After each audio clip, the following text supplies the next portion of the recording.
మన అభ్యర్థి గట్టిగా చప్పట్లు కొట్టాలి. మన నాయకుడు నిర్ణయించిన అభ్యర్థి పల్లా రాజశేఖర రెడ్డి గారిని మాట్లాడవలసిందిగా విజ్ఞప్తి చేస్తున్నాం. జై తెలంగాణ, జై కేసీఆర్. లక్షలాది మంది తరలి వచ్చిన ఈ సభకు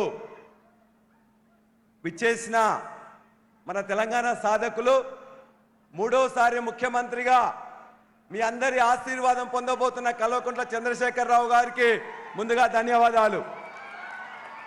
ఇప్పుడే 4.5 దశాబ్దాలుగా కాంగ్రెస్ పార్టీకి సేవ చేసి వాళ్ళ అవమానం భరించలేక ఇవాళ కేసీఆర్ గారు సృష్టించిన తెలంగాణ మరియు తెలంగాణ పార్టీలోకి ఈ రోజే చేరిన పొన్నా లక్ష్మయ్య గారు, అదేవిధంగా నాకు పెద్దన్న గత 2 సార్లు ఇక్కడి నుంచి ఎమ్మెల్యేగా ఎన్నికై కేసీఆర్ గారు అభివృద్ధిని కొనసాగిస్తున్న ముత్తిరెడ్డి యాదగిరెడ్డి గారు, మరియు మంత్రివర్యులు పెద్దలు ఎర్రవెల్లి దయాకర్ రావు గారు, సత్యవతి రాథోడ్ గారు, మదన్ రెడ్డి గారు, డాక్టర్ రాజయ్య గారు, వేదిక మీద ఆసీనులైన పెద్దలు రాజలింగం గారు, బోడికుంట వెంకటేశ్వర్లు గారు, మండల శ్రీరాములు గారు, మరియు వేదిక మీద ఆసీనులైన ప్రజాప్రతినిధులందరూ, ఎంపీపీలు, జెడ్పీటీసీలు, కౌన్సిలర్లు, పిఎస్సిఐ చైర్మన్లు, మా పార్టీ మండల అధ్యక్షులు, మరి వేదిక ముందు ఆసీనులైన అన్నదమ్ములకు, అక్కజనులకు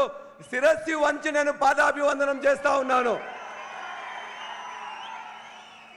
అన్ని విషయాలు పెద్దసారు మాట్లాడతారు. పెద్దసారు నా మీద నమ్మకంతో జనగామ అభ్యర్థిగా ఇక్కడికి వెళ్ళమన్నప్పుడు దరిదాపుగా 8 మండలాలకు వెళ్తే అందరూ కూడా నాయకులు, కార్యకర్తలు, ప్రజలు కూడా అద్భుతంగా ఆశీర్వదిస్తున్నారు. ఈ ఆశీర్వాదం, ఈ ప్రేమ, ఈ నమ్మకం, ఈ విశ్వాసం నా మీద కాదు, ఇవాళ బీఆర్ఎస్ పార్టీ మీద, కేసీఆర్ గారి మీద నాకు తెలుసు. సారు నమ్మకంతో మీ దగ్గరికి పంపించినని చెప్పేసి నా ముఖం తెలియకున్నా కూడా నన్ను ప్రేమతో, ఆప్యాయతతో మీ అందరు కూడా స్వీకరిస్తున్నందుకు మీ అందరికి మరొకసారి చేతులెత్తి నేను దండం పెడతా ఉన్నాను.